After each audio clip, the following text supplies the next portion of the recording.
Yo. We're on. We're live. We're here. I think we're on, but it's not yet showing. So we're just gonna be. We're just gonna go ahead and just assume that we are live. That we're on and we're live. No, but we are on right now, as it is. Welcome back to the Furious Finishes. Alif, we have a lot to talk about. Yes, there's plenty of sports that happened yesterday and throughout the week as well, and there's plenty of sports happening as we are speaking right now. Yes. There's currently a game in the MTN Fire Super League that we were watching. Yes. It's currently 1-1. It's between Prison Leopards and over there on the DSTV stream. There you go. There you go. Yeah, Actually, and Red Arrows. yeah, Red Arrows did get the lead in the first half through Edward. I think it's. I think it was Edward. But then there was an equalizer just in the 55th minute that we actually caught live, courtesy of Isaac. So it's 1-1, and it's in the 74th minute. But yeah, I think Red Arrows, in my opinion, looking like the favorites to actually maybe get all 3 points in this one. Well, they still have 16 minutes. Take or leave. So let's see what happens. Yeah, we'll keep it posted right here because, like we said, we'll be talking while this is ongoing. There's another chance there by Red Arrows, but clearly the goalkeeper took it comfortably. So. Yeah, it was straight at the goalkeeper. So nothing to be made out of that one. But yeah, like we said, we'll keep you posted. We're watching it while we're talking about other things. All right, so moving on, some results with regards to what has been happening in our local league, the MTN Super League. I think we start with Zanaco and Zesco. Yeah, man, let's start with that one. Why don't we? the one. Who were you supporting again? I'm a Zesco fan, so Zesco has been my team for a while now, since they won the league 2 years ago. So currently we've been very inconsistent. We've been super inconsistent, and it's not even funny. Reminds me of another team you support, by the way, but more on that later. Yeah, baby. At least that one really made me smile yesterday. We'll talk about that one later. Let's talk about this game. I only managed to watch the second half of this game, and when I was watching, I was surprised how we were behind, because apparently the goal came super early, like just after 1 minute, courtesy of a goal from John Sikaumbwe, and they just continued from there. They literally defended the entire game. Zesco threw everything at Zanaco yesterday. They had kept on, just fluffing them. We had 3 golden opportunities. All of them could have been headed into the goal. Sautu missed one great opportunity, which was the third goal in the second half towards the end, and of course, as usual, blame it on the defense and the linesman for not seeing the infringement, which he thought he was fouled while he was trying to score that diving header. But yeah, it's very, very sad. So we lost. It was a bit Jose Mourinho-esque, the way Zanaco played. Yes, we played well, but we lost the game because we didn't put away all the chances that we had. With some really, really good chances. Well, you didn't put away any of the chances that you had. Yeah, you could say that too. So next is Forest Rangers versus Nkwazi, where Forest Rangers won with 1-0, and Moyela Liwamba scored in the 33rd minute of the game. So that's quite early on as well. Yeah. Pretty sure that they employed similar tactics to stay ahead. Forest Rangers really needed that win. That win actually takes Forest Rangers up to 3rd on the table with 21 points. Just 1 point now behind Red Arrows and Power Dynamos, who are 1st and 2nd respectively. But of course separated by goal difference. Red Arrows with a better goal difference that takes them to the top. So yeah, Red Arrows right now need to win this game, which like we said is going on live right now versus Prison Leopards. So if they get all 3 points, it will take their tally to at least 3 points above Power Dynamos. Nice. Yeah. Then, of course, there was your game between Green Buffaloes and Napsa Stars. You're a Green Buffaloes supporter? Yes, I like Green Buffaloes. Why I like Green Buffaloes is they're always a contender for the top spot. Yeah. This year around, obviously, they're not doing as well as they should. No. But they're not doing so bad as well. They're actually 5th on the table.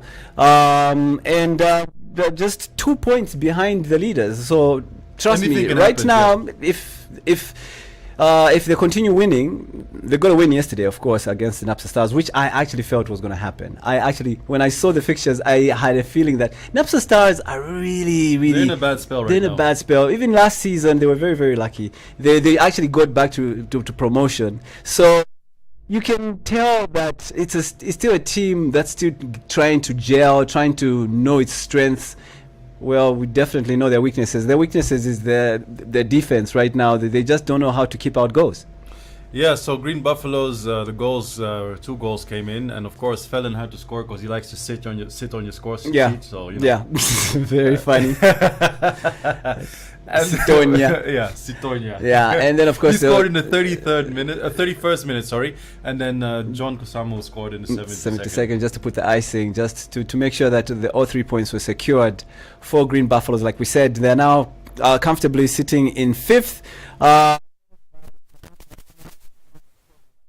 After beating Zesco United yesterday. And then, of course, there was another game between Chambishi and Power Dynamos. Power Dynamos traveled to Chambishi and taught them a lesson. 4-2 it ended. Goals coming in the 40th minute, courtesy of Francis Kasaka. Then Eddie Sinyangwe in the 53rd minute took the game to 2-0. Then things turned around. Power Dynamos started finding the net through Tranquilly Mwepu in the 3rd minute, Kennedy Musonde in the 62nd minute, then in the 70th minute he got himself a brace, and then Brian Wheeler there locked up the game. Yeah, sealed it, and 70th. That's how that game ended. Then I believe our main man, Flint, the buzzer, is an Nkana supporter. Is it? Yeah.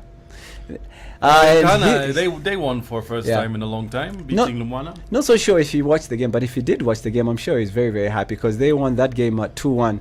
Nkana, a lot of friends of mine who I know who are big Nkana fans, like Pancharelo Chama, even he himself is pretty skeptical about his team because people don't know where the goals are going to come from when Nkana are playing. But yesterday, goals came in from Harrison Chisala in the 17th and Bob Chansa in the 83rd minute. Joseph, the counter from Josephat Kasusu. Yeah, he managed to get himself a consolation goal there. So, yeah, now that win takes Nkana up the table.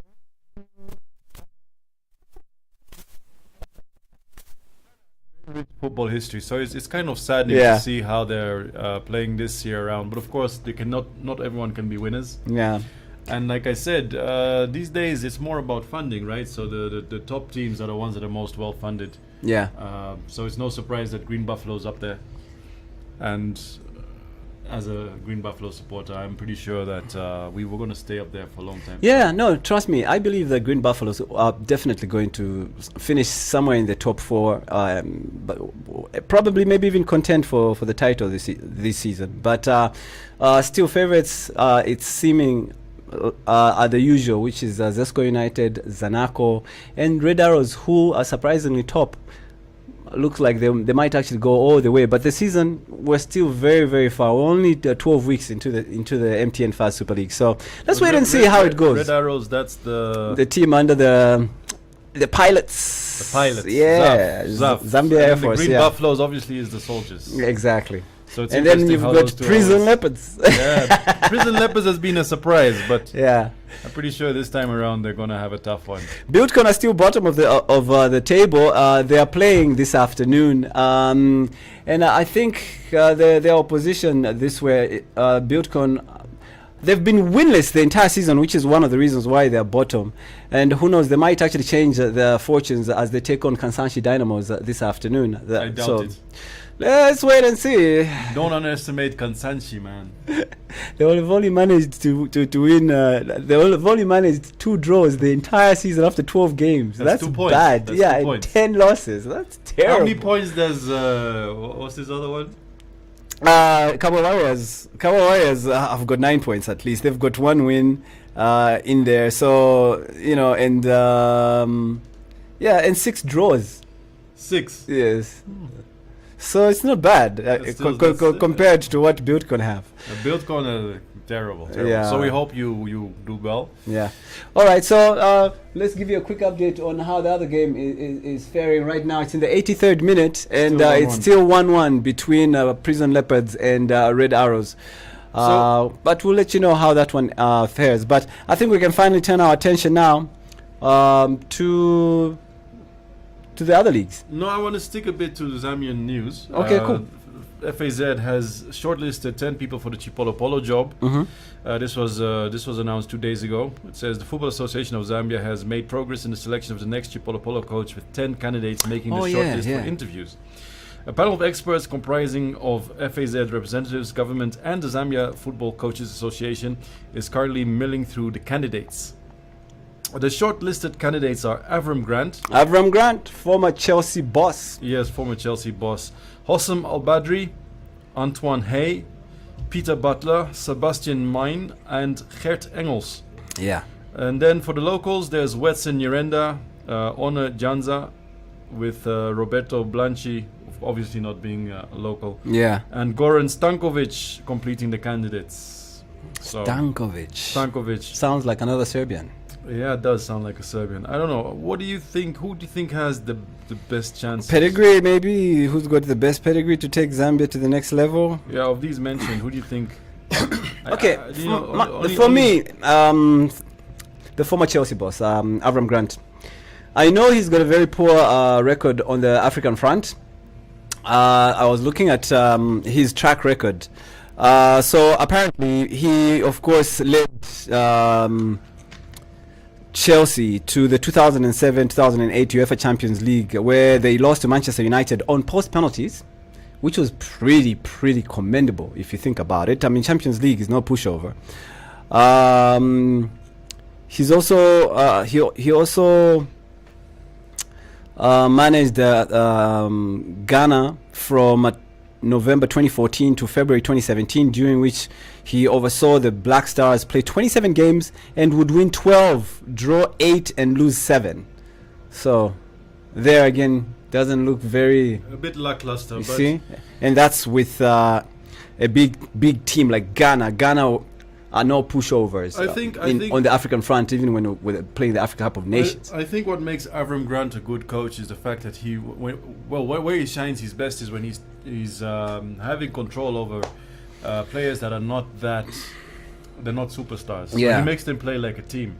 I think that's his speciality. Once there's some egos in there, it becomes a little bit harder to manage, and it seems that he gets it tough then, because the Ghanaian team that he had was star-studded. That was star-studded. Yeah. So I think us having... There was Asoma, is it Asoma Gian in there? Yeah. There were a couple of big names back then. Yes. During that period, actually. So with our current squad, I mean, we only have Patson Daka and Enoch Mwepu. Mwepu is the one who's retired, right?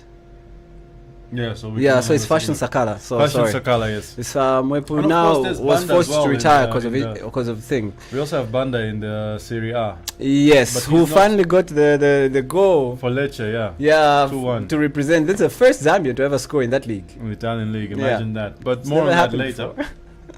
Anyway, another thing I wanted to point out with regards to Zambian news is that the Zambian Chipolo Polo girls, the Copper Queens, they were supposed to go to Colombia, but they couldn't because they were turned away from the airport. They failed to travel to Colombia. This was 4 days ago. Yeah. After FAZ failed to handle visa issues, this time related to transiting through New York. So that's quite sloppy on the FAZ side. It's very unfortunate, and it's terrible. I think there's nothing that you can't write this wrong. Exactly. Because right now I'm flabbergasted. Like I mean, this is a team that is doing amazingly well for your country. I mean, everyone is talking about this Chipolo, and then this happens, and you're like, wait, but how come such things don't usually happen when it's Chipolo Polo play? You know what I mean? Yeah, so it's terrible. And don't forget, there's already another mishap that happened like a month ago with the drafts team, the Zambian drafts team being turned away from Georgia. But this was not the draft team fault. This was more politics on the Georgian Yeah, side. yeah. Where Georgia basically turned them away, saying that they hadn't seen any mention of any invite to the Zambian team by the Georgian Drafts Association. So of course that's... So it's always the organizers, always poor planning, maybe getting the wrong people to do giving wrong people certain responsibilities which they can't execute properly. I don't know. In any case, it's sad. So anyway, that's what I had a bit on the local front. We need to keep these things up and running. Yeah, like we said, we'll keep you posted on all these developments as they keep on unfolding. Right here on Furious Finishes. All right, I think it's now Time. 89 minutes in, and the game is still 1-1. Yeah, It's looking like it's going to end in a draw, in my opinion. So even the way we mentioned for you, the way the table looks like it's going to stay that way for now anyway, until the other results also come in for the other games. By the way, looking at the pitch, what I see a lot more now is that amount of advertising that's visible on the pitch. It's quite commendable how far we've come. Of course, the pitch itself, it's rain season, so it has a bit wet. Well, which is probably one of the reasons why maybe some of the plays are not going according to plan yes, for the playmakers. But still, there's good turnout of fans. It's a packed stadium. It looks very, very packed. And one of these days, like we said, we're going to be broadcasting from one of these stadiums. Yeah, we need to go and have a look. I'm hoping. Ooh, that was a close one. Close call there. In the dying minutes of the game. Of the game. For the Red Arrows. Yeah, so Red Arrows is nearly nicking it in the last minute of the game. Just nearly grazed the bar post. there. Yeah. The post. Banda missed there. Anyway, so let's move on up now, maybe to they've added 3 minutes to this game. So let's now move on to the Premier League yesterday. Let's talk about that one. Okay. Yeah. And then we'll finish off, of course, later on with the World Cup, because there's so many injuries that we want to highlight on today's show. That there's so many injuries that just started popping up. One of them is Madison. That is a shocker. We'll talk about that towards the end. Right now, let's talk about yesterday's games. Let's start with today's, no? The fixtures. No, the played games. Today. Yeah, but I think the Premier League games are starting off at 16 hours today. Oh, okay. Which is my bad. Let's start with yesterday then. So yesterday there was games between Wolves and Arsenal. I actually watched this game. Arsenal deservedly won that game 2-0. You think so? I did. I watched it. Yeah, and I think so. I watched the whole game. I watched it too, but I'm a bit. I think we've gotten sloppy, to be honest. There were a lot of chances that just weren't.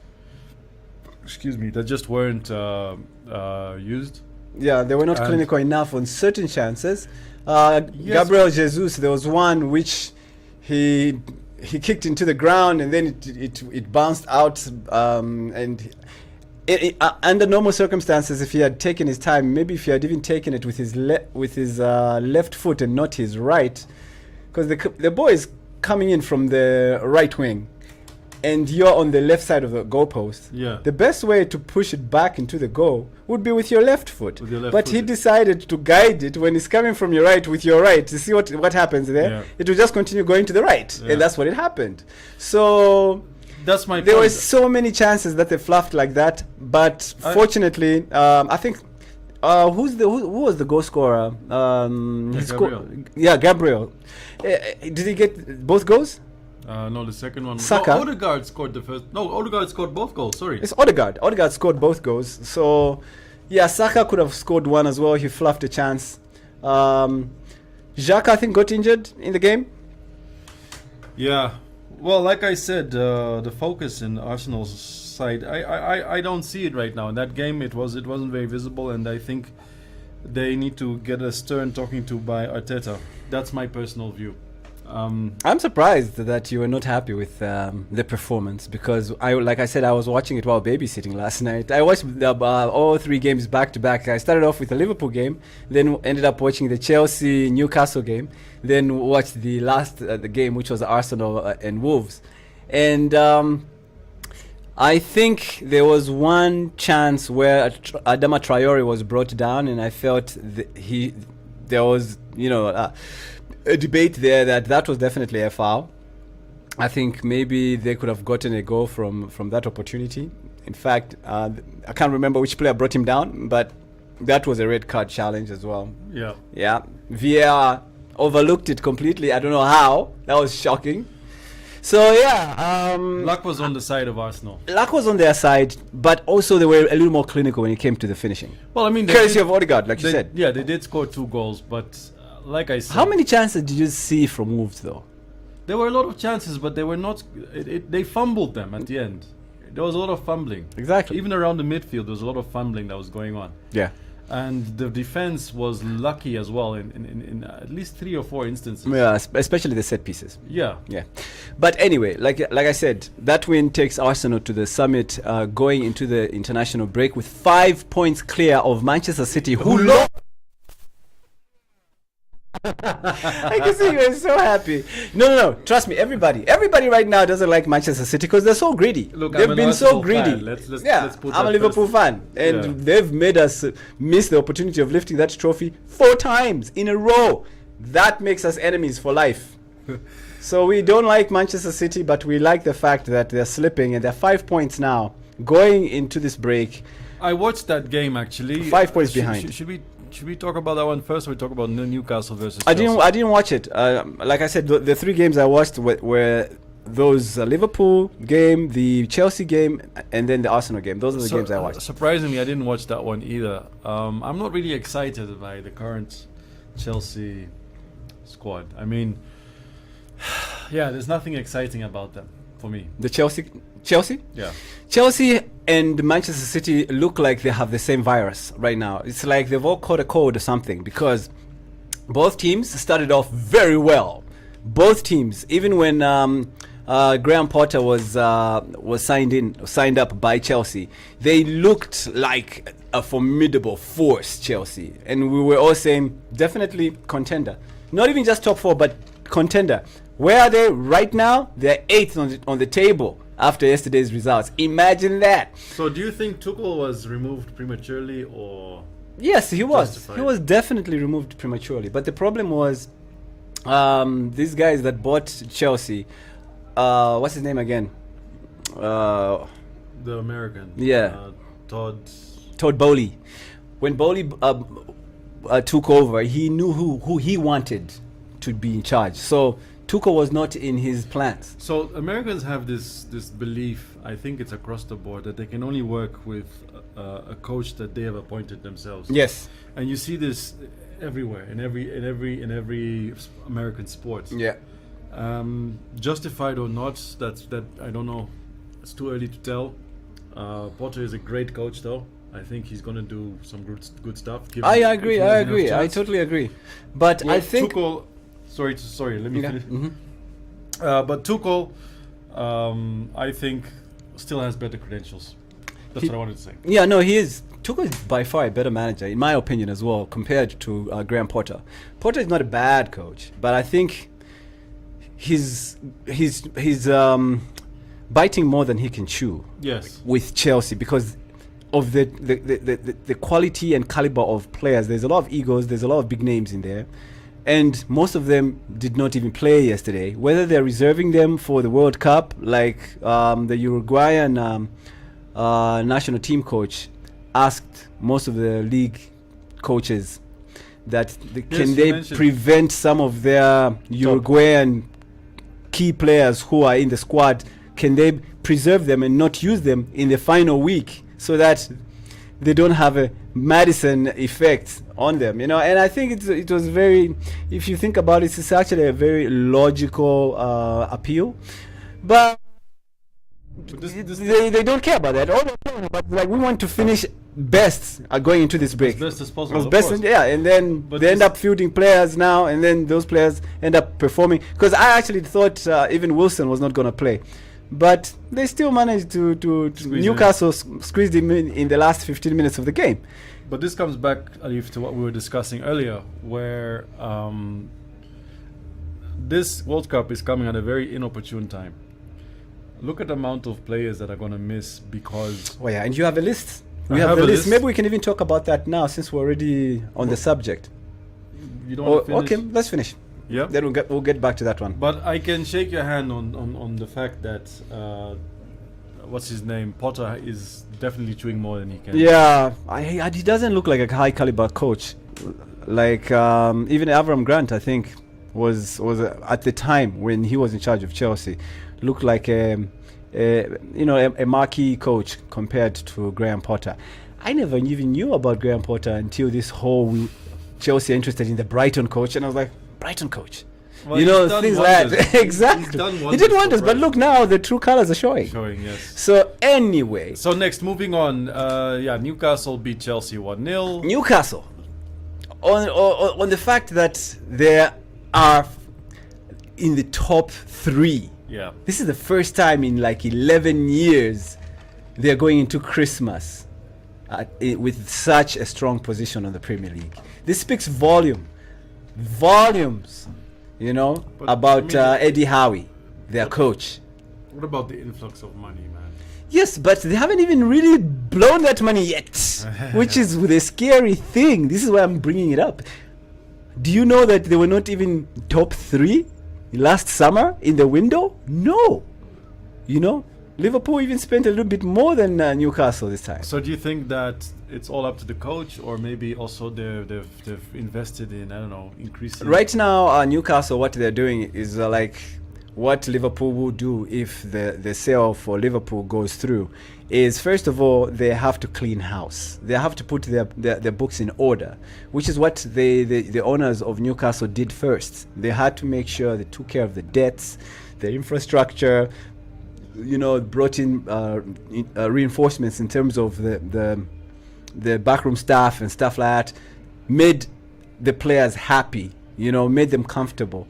And then, of course, they brought in Eddie Howe, who's done a much, much better job than the previous coach who was there. Can't even remember his name. He's in the championship now. But yeah, they've brought in a few key players that Eddie wanted that are very instrumental, like Trippier, he's got pedigree in the World Cup as well. And look, Almiron is now playing amazing football ever since this transition happened. No one even knew about Almiron until now. Now he scored 7 goals in 7 games. That is amazing for a youngster, and he's still very, very young. You know what I mean? And all this is happening while Saint Maximin is not even playing. He's been injured.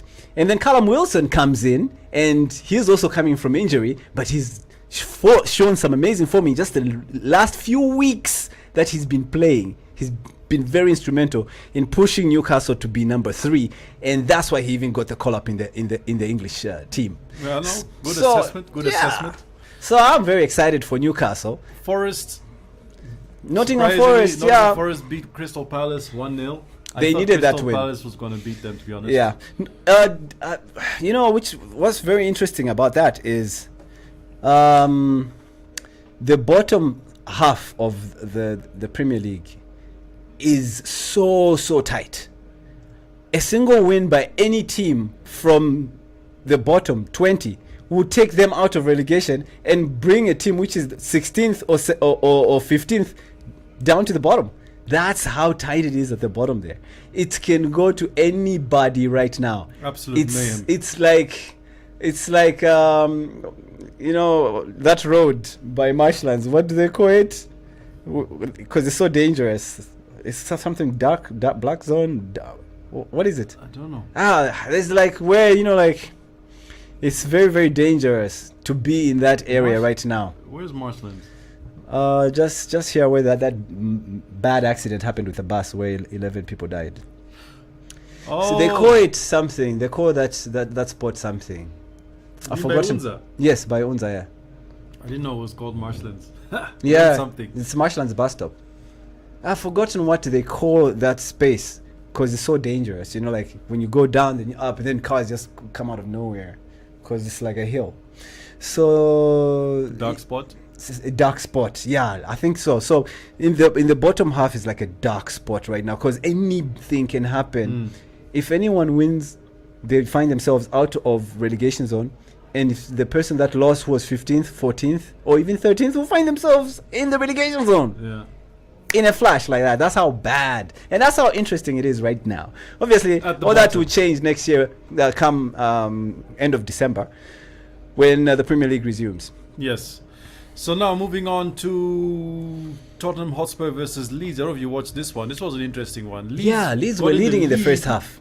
They got in the lead 3 times. Yes. 3 times they were leading. And then they just lost it. They lost Tottenham Hotspurs. So Rodrigo had a smashing game for Leeds, by the way. He got them in the lead twice. Yeah. And then Tottenham equalized 3 times, and then they scored the 4th. Harry Kane actually got a goal too. Yeah. And it's good to see him back in scoring It was, mode. I think for Harry me, Kane will probably be one of the deciding factors, depending on his form at the for World Cup. Yeah. Yeah. Him, and I think Maddison, if he'll be fit, because I think Maddison has been very instrumental even for the revival for Leicester City this season. So, speaking of Leicester City, speaking of Leicester City, they managed to get their win 2-0 against West Ham. Patson Daka was stretched out of that game. I hope he's okay. I haven't even followed it up.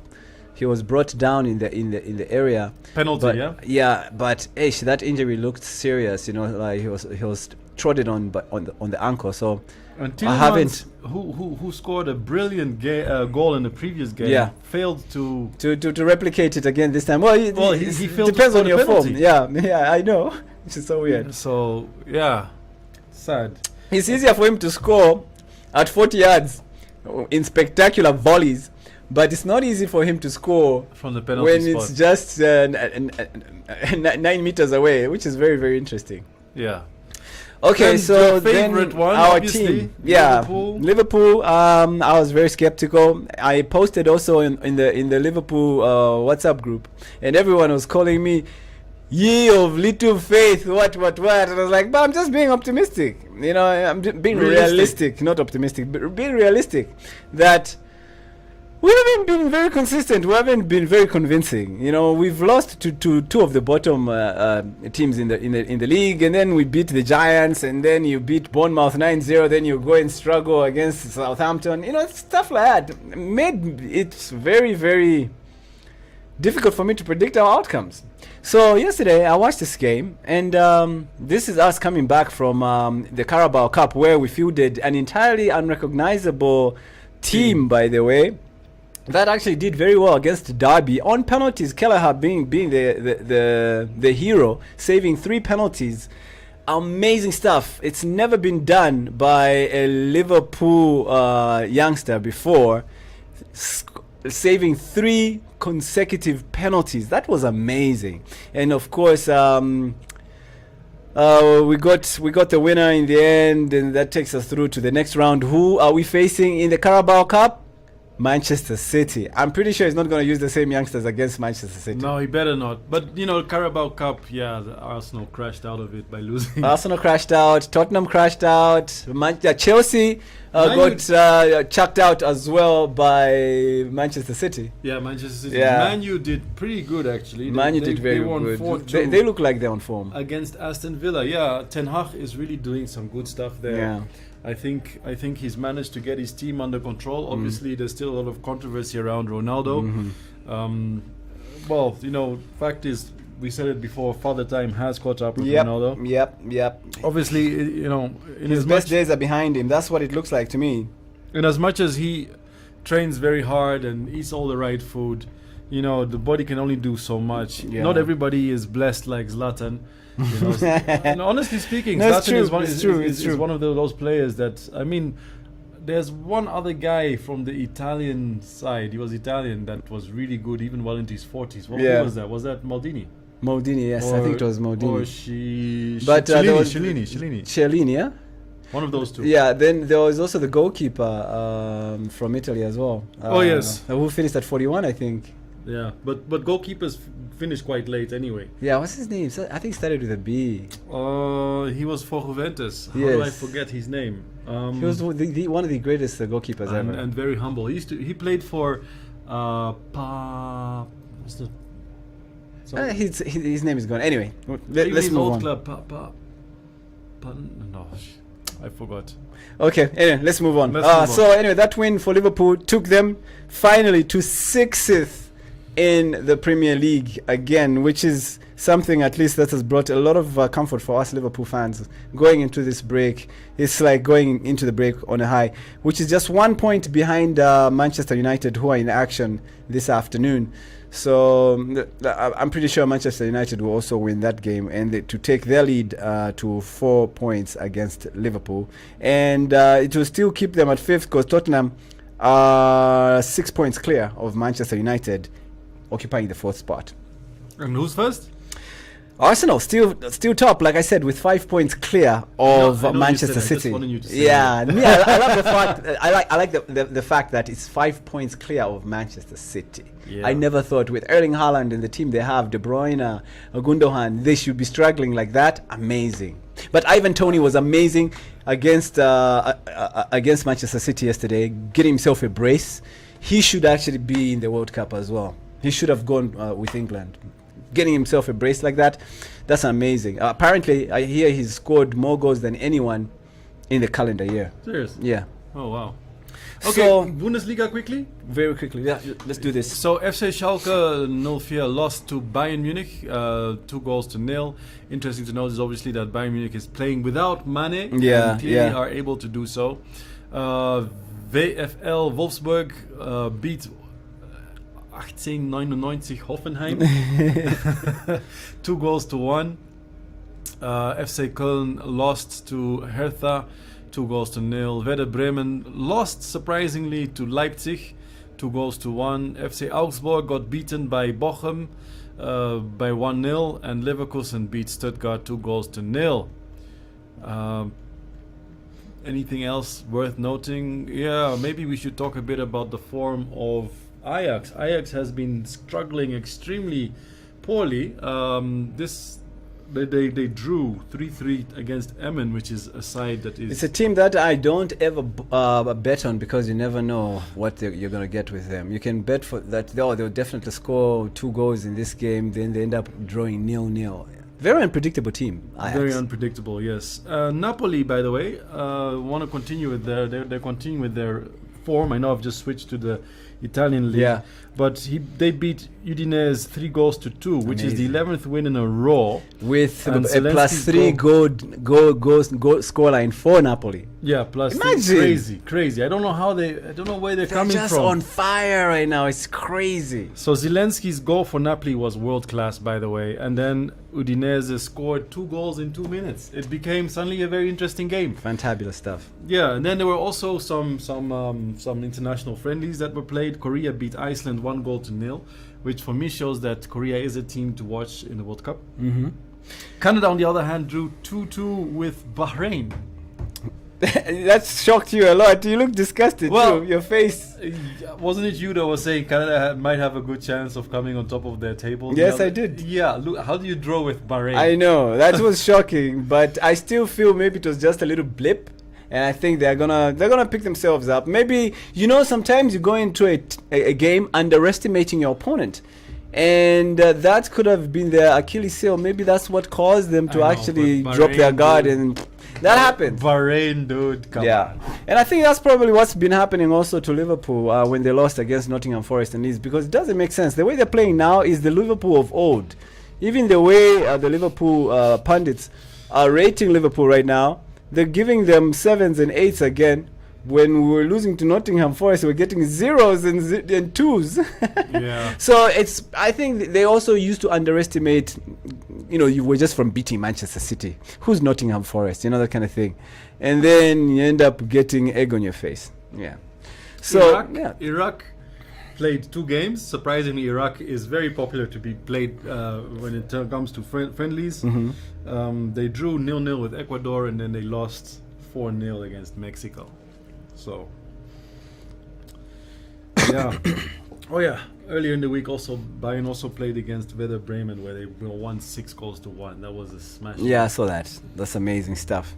Sadio Mane got injured in that game, and Yes, that was the that was what made it very interesting for me was how Senegal reacted. apparently they even want to try witchcraft Yes. to make sure that they try everything in their powers, anything that can actually make it happen, that this guy has to play. They say, we have to get him to play in the World Cup.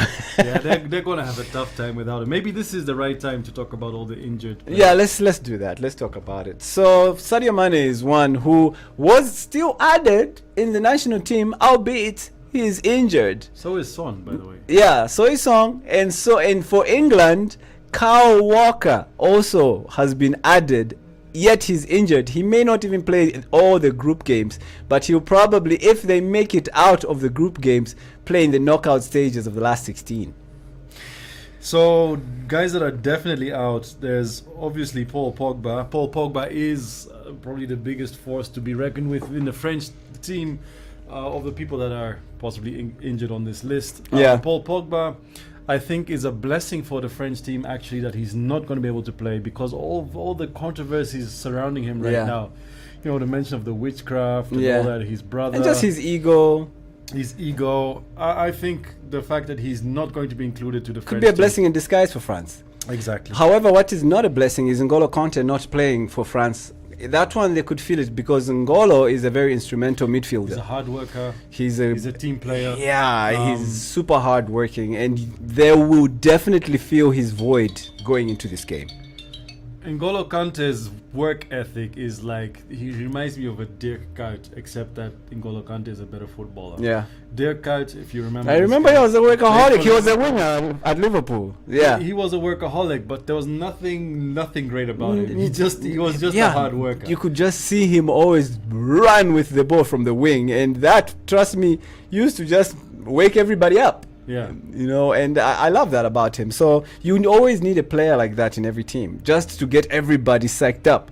And Luis Diaz has that with Liverpool. So they're missing that factor as well, because he's another player who's also injured, although he was not really included in the South American team. So A quick throwback to the Liverpool game, by the way. Nunes is on form. Nunes is on fire. Got a brace for Liverpool. Yes. Made sure that they got all points. But I think the man of the match was Alisson, who's got a new shave now. He's cut all his beard. He looks very, very young, very rejuvenated, very youthful. But he pulled off 3 spectacular saves to make sure Liverpool did not drop any points. He did very well. Darwin Núñez and Alisson, and the third player was Harvey Elliott. I think for me were the outstanding players in that game last night. Going back to the injured list, Timo Werner, who plays for Leipzig, he's 26-year-old. He sustained an ankle injury during the 4-0 Championship League win over Shakhtar Donetsk. Donetsk. Which was at the start of November, and he'll be sidelined for the rest of 2022. Then for England again, Reece James. That's sad. Reece James is a sad one. Reece James actually plays for Chelsea, I think. So he's one who's also going to be missed. They've compared Reece James a lot with Trent. I think the reason why Trent Alexander-Arnold was even added eventually was the fact that Reece James was not available. Yeah. Otherwise, I think if he was fit, Trent Alexander-Arnold, who is my player, I love him so much, but has been under the spotlight for all the wrong reasons this season. He's finally made the cut, and that was a shocker, but not a bad one, because for the neutrals, they don't know his weaknesses as much as we do as Liverpool fans.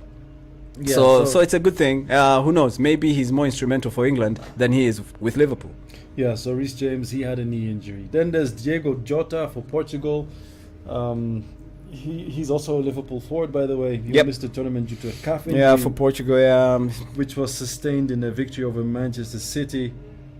So Jurgen Klopp did say he will not require surgery, but he's out of the ruling for the World Cup. Yeah. Again, for Portugal is Pedro Neto. He plays for Wolverhampton Wanderers, and he will undergo a surgery on an ankle injury, which is sustained against West Ham. Back in October. Yeah, I remember that. As well for France is Boubacar Kamara, who plays for Aston Villa. He's a midfielder, and he suffered a knee ligament injury in September. So even that, those 2 months have not been good enough for him to recover well in time enough for the World Cup. The next player, Ata, this guy, Ata Melo, I don't even know, from Brazil. I don't even know why Liverpool signed this guy when he has a record of like 40 injuries. Like, we've got injuries, and then we bring a super, not just injury, super injury prone player. Yes, he is a great player when he's not injured, but he's injured most of the time. And when they bought him, he was just from an injury, which he just, yeah, it sucks. doesn't make sense. Anyway, let's hope they sell the club. Then for the team that you think will reach Scott Kennedy. I'm not really familiar with this player. I must play for an American team or something. He plays in a German second division, actually. No wonder. SSV Jan Regensburg. No, never heard of him. Yeah, me neither. Never heard of them. Never heard of him. Then the guy with the name that we've just recovered. Yeshua. Jesus Tesatito Corona plays for Mexico. That is a name and a half. That's a name that has to be famous. Well, he's not going to be famous this World Cup because he's been He's ruled not, out. yeah, Played shame. for Sevilla, Shame. and he suffered a fracture on his ankle, so that's never a good one. On his left ankle. Then Ben Chilwell. Ben Chilwell, who plays, of course, for England, put up with a hamstring injury during, at a time, in Chelsea's Champions League win over Dynamo Zagreb, which is a sad one because Chilwell is a very, very, very good player. And that's one of the reasons, too, why Chelsea's performances have declined, because they're missing players like N'Golo Kante, Ben Chilwell, and of course Timo Werner. There's a lot of players who are down and Chelsea are struggling. They're feeling the void. Yeah. Then going back to Sadio Mane, just want to say that he is injured, but like you said, he has been included. Yeah, in these the are squad. players who are on the race against time. And actually, a FIFA official even said, yeah, try whatever possible Even if it means takes you witchcraft. Can. So now, suddenly, after years of denying that witchcraft is real, now a FIFA official has come out and said, use it if you can. I'm actually very happy about this. You know why? Why? Because I don't believe in witchcraft. But if this really works, then I will finally have a reason to believe in witchcraft. You know that there are certain things that you always think, yeah. But when that thing that you don't believe in then starts happening, then you start thinking, you know what? Maybe there are really ghosts in this world. Maybe There's really aliens in this world. You know what I mean? I hope not. Yeah, exactly. No, So I don't believe in witchcraft, but if the witchcraft is gonna fix Sadio Mane to play, I'm gonna start believing in witchcraft. So one of the persons that I feel sorry for, and I really hope because I think this is an underrated player, so I hope he gets to make it to the World Cup. Plays for Argentina, Paulo Dybala. Dybala, yes, a shame. A player who's I think he's underrated. He's a really great player. He used to play for Aston Villa for a long, long time. For Juventus for a very, very, very long time. He was under the radar, especially when Ronaldo was still playing there. He looked out of place as well for a very, very long time. So I hope he recovers. And yeah, I think his absence will also be felt. But yeah, let's see. He's the player who will definitely make it during the World Cup, but it depends on whether the national team that he plays for will make it to the next stage of the tournament. Yeah. And of course, also for Argentina is Angel Di Maria, also injured at the moment. He plays for Juventus as well. They were teammates for quite some time. Juventus and Paulo Dybala. Then Kyle Walker, Di Maria and then Kyle Walker, who I already spoke about, who plays for Manchester City. He's a defender and he's a right back like Trent Alexander-Arnold. So he's been replaced by Trent because of the fact that. But I think they've added him to the squad regardless, isn't it? Yeah. So he's still, but of course the coach Trent as backup. And then the last one is Ronald Araujo for Uruguay, another one who plays for Barcelona. He's opted for a thigh surgery late in September, saying he made the choice to go under the knife to return 100% as soon as possible. yes. So let's see how that happens. Let's see what happens. I hope that he obviously gets back. You know, I think as many good players need to be in the World Cup as possible to keep it interesting. Yeah. So I think that's all we had from the injuries front. But like I did say yesterday, James Maddison of Leicester City, who was making his debut for the World Cup, it was a dream of his to play in the World Cup, and he was finally called up by Gareth Southgate. Now may not be in contention anymore. Well, the severity of the injury has not yet been defined, but this could be a huge blow if it's one of those long-term injuries, which will definitely sideline him out of the tournament. Maybe he's already been added, so depending on how severe the injury is, he might actually still make it. Yeah. So moving on to players that actually did make it. For Australia, the goalkeepers are Matty Ryan, Andrew Redmayne and Danny Vukovic. Defenders Milos Dejanek, Aziz Behic, Joel King, Nathaniel Atkinson, Fran Karacic, Harry Sutar, Kai Rowles, Bailey Wright, Thomas Deng. Midfielders Aaron Moy, Jackson Irvin, Aidan Heuristic, Keanu Bacchus, Cameron Devlin and Riley McGree. And forwards being Aura Mabil, Matthew Leckie, Martin Boyle, Jamie McLaren, Jason Cummins, Mitchell Duke, Garan Kuhl and Craig Goodwin. I don't know any of these players. Me neither. I saw you even staring into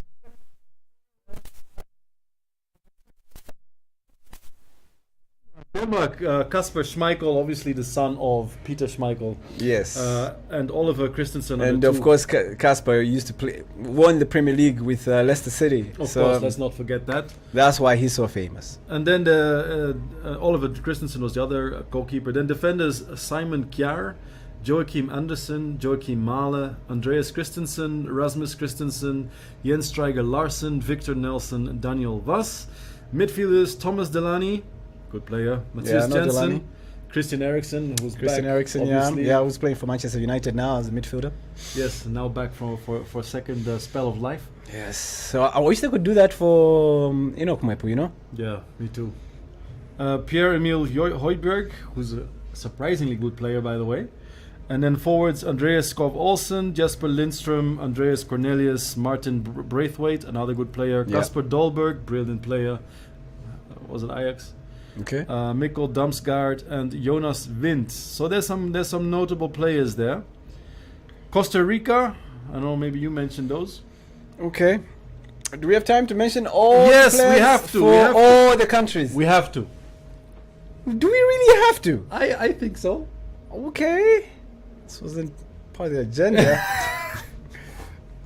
So anyway, I got distracted because the other game finished, but I think it finished 1-1. They're now showing the highlights for the Prison Leopards Red Arrows game. I think it finished 1-1, but yeah, because we're still talking. Wow. It's a drink. It's a drink. So much gas. So much gas. Okay, real quickly, I'll try and go through these as fast as I can. So Costa Rica's goalkeepers are Keylor Navas, Esteban Alvarado, Patrick Sequeira, and then defenders are Francesco Calvo, Juan Pablo Vargas, Kendall Waston, Oscar Duarte, Daniel Chacon, Keisha Fuller, Carlos Martinez, Brian Oviedo, and Ronald Matarrita. You know, I have no idea who I'm talking about. None of these players I know. Midfielders are Yeltsin Tejeda, Celso Borges, Justin Salas, Ron Wilson, Gerson Torres, Douglas Lopez, Joeyson Bennett, Alvaro Zamora, Anthony Hernandez, Brandon Aguilera, Brian Ruiz. Brian Ruiz, we know. I think so. I think Brian Ruiz. I think I know Brian Ruiz. Some of these names, they sound like they don't come from. Yeah. From this is South America, right? Yeah. From Costa Rica. Then forwards are Joel Campbell, Anthony Contreras, and Johan Venegas. Japan. Moving on to Japan. Japan is, I think, a contender. I think we've run out of time, by the way. No, we've not. We can continue. Goalkeepers Suichi Gonda, Daniel Schmidt. Daniel Schmidt is the one we spoke about earlier, being surprisingly for Japan. Eiji Kawashima, by the way, I'm probably totally butchering these names. Defender Miki Yamane, Hiroki Sakai, Maya Yoshida, Takehiro Tomiyasu. Tomiyasu is a good player. Yeah, I know Tomiyasu. Shogo Taniguchi. Doesn't he play for Wolves? I think so. Shogo Taniguchi. Gucci. All right. Ko Itakura, Hiroki Ito, Yuto Nagatomo. I am totally butchering this. I'm so sorry, guys. Midfielders Wataru Endo, Hidemasa Morita, Ao Tanaka, Gaku Shibasaki, Kaoru Mitoma, Daichi Kamada, Ritsu Doan, Junja Ito, Takumi Minamino, Takefusa Kawo, and Yuki Soma. By the way, some of these names, they sound like they're almost African. You know what I mean? Almost. Forwards, Daisen Maeda, Takuma Asano, Shuto Machino, and Ayase Ueda. What, you want me to say all of them now? I think we can do the rest next week. Because of time. Look at the time. So, looking at the highlights, Kawa Warriors playing. It's only 34 minutes. Yeah, we'll be talking about them next week because it's all we'll have to talk about. Get it? It's all we'll have to talk about. Trust me on that one. So, unfortunately, we need to wrap it up now. There's a game right now going on between Kawa Warriors and Forest Rangers. It's 1-0 in favor of Kawa Warriors. So, yeah, let's see how that one pans out. We'll probably talk about it next week. So, anything you want to say in closing? Yeah, I think you rushed it today. Yeah, it's been an hour. Has it been an hour? Yes, it's been an hour. See, 57 minutes. Okay, fair enough. I was having fun. Clearly, you're not. Not if I'm talking about Costa Rican players. No offense. Yeah, no. Obviously, the injured players. I think it has some impact. Obviously, the big ones: Angel Di Maria, Sadio Mane, and Paul Pogba on their teams. Like I said, Paul Pogba probably will have a positive effect on the French team. Yeah, but some injuries could have a very dire negative effect.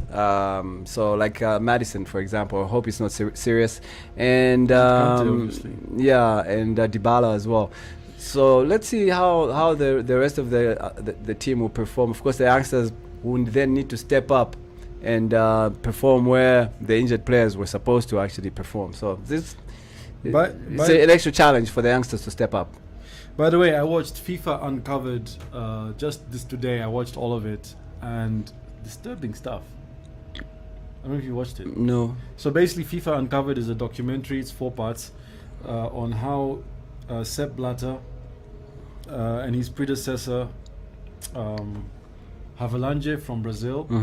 Basically, they're the ones that really commercialized FIFA. And obviously that also brought about corruption, right? Yeah. So there's this guy from the Caribbeans, Walker. He took a lot of bribes, and basically the documentary talks about how the World Cup has always been sort of done in places with a murky history with dictatorship. Yeah. So basically it started in Argentina. Yes. The first one was Uruguay. The first World Cup. No, was as Uruguay. in the dictatorship. Oh, the situation. Oh, okay. I thought you meant the first World Cup. Not the first World Cup. This was Argentina when the army was still in charge. Basically, Havelange let it happen there in terrible circumstances for Argentinians. Argentina did win that actual World Cup, and yeah, it was disastrous ever since. So there's also Russia. Russia is another country where the World Cup was held under dubious circumstances, and Spain. It happened in Spain when it was. I'm trying to tell you something.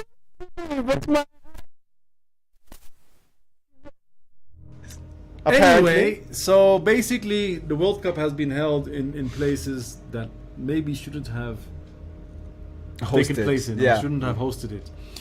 And of course, Russia was also under scrutiny recently, when the previous World Cup, and now again in Qatar. So So dubious. That's one of the reasons why. Oh snap! Sorry. This actually answers why everyone is asking the question. With all the controversy surrounding Qatar, with all these human rights issues, why go ahead and have it in a country that doesn't look so welcoming to the rest of the world? So basically, this was an internal struggle between Sepp Blatter and the guy that was his former confidant and then became his biggest enemy. Exactly. Mohammed bin I forgot. Haman, Not something Laden. like that.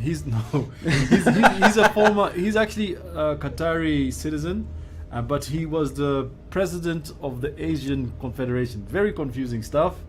Anyway, you should watch this FIFA Uncovered. It's very interesting. Sepp Blatter himself is unapologetic in a way. He just says, "Look, I am sad it happened on my watch. At the same time, I was never implicated.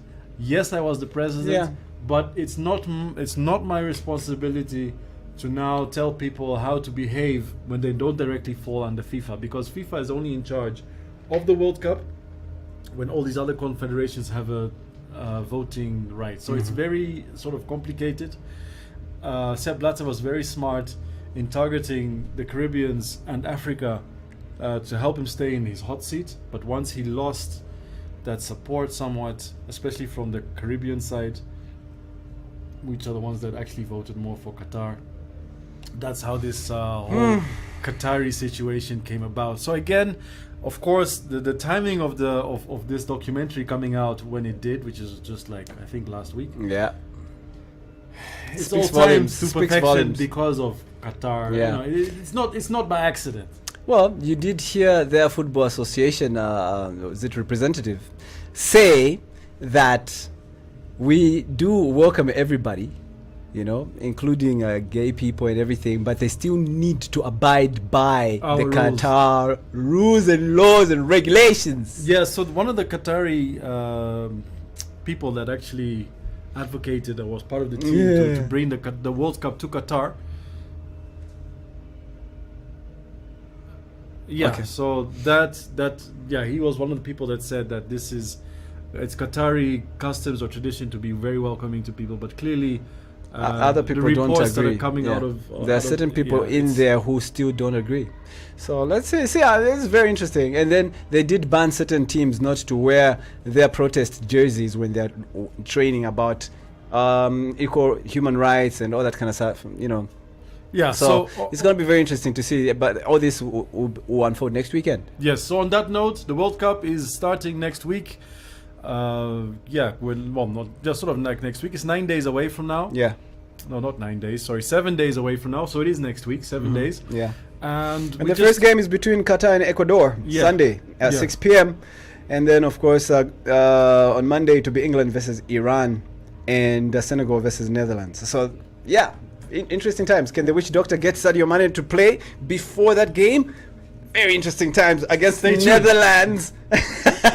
We will win. Interesting. The Dutch will win. Who are you going to be supporting? The Netherlands. Not Senegal? No. You're African. I'm African, but I'm a proud Dutchman. And I honestly think that the Dutch really have a shot this year. This is so interesting. I would love to watch you watch that game. Well, let's watch it together. Yeah, we should actually. Okay, that brings it to an end. We just wanted to say we hope that everything that is happening in Qatar, or that was made in the build-up to having the World Cup in Qatar, is not going to overshadow the football legacy, the football matches, because at the end of the day, we do want to see some good football. It's just the politics. Yeah, like I said, the whole controversy for me will also be interesting. It would be like, where's the popcorn? There's just too much politics and drama at the same time? No! You don't say. It's too good to be real. All right, on that we note, have to go. Peace. Deuce. Next week at the same time. God bless. We love y'all.